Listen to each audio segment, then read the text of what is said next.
ලෝක ඉතිහාසයේ ලැජ්ජා සහගතම යුද්ධය මොකක්ද කියලා දන්නවද? ඒ තමයි 1932 ඕස්ට්‍රේලියාවේ සිද්ධ වුණ ඊමු යුද්ධය.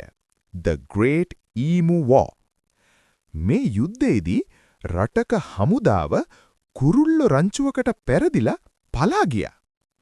ඒ කාලේ ඊමු කියන පියාඹන්න බරි විශාල කුරුල්ලෝ 20000ක් විතර ඕස්ට්‍රේලියාවේ ගොවිපළවල් ආක්‍රමණය කරලා වගාවන් විනාශ කළා. මේක පාලනය කරන්න බැරි වුණ තැන රජය තීරණය කළා මැෂින් තුවක්කු අරගෙන හමුදාව යවන්න. හමුදාව හිතුවේ මැෂින් තුවක්කුවෙන් වෙඩි තියනකොට මේ කුරුල්ලෝ මැරිලා වැටෙයි කියලා.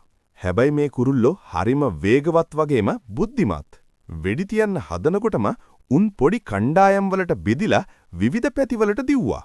හමුදාව උණ්ඩ 10000ක් විතර පාවිච්චි කළත් මරා ගන්න පුරුවන් උනේ කුරුල්ලෝ කීප දෙනෙක් විතරයි. අන්තිමට සති කිහිපයකට පස්සේ හමුදාවට සිද්ධ වුණා මේ කුරුල්ලන්ව පරද්දන්න බැරි බව පිළිගෙන ආපහු වෙන්න. ඉතින් මිනිස්සුන්ව පරද්දපු කුරුල්ලන්ගේ යුද්ධය විදිහට මේක ඉතිහාසයට එකතු වුණා.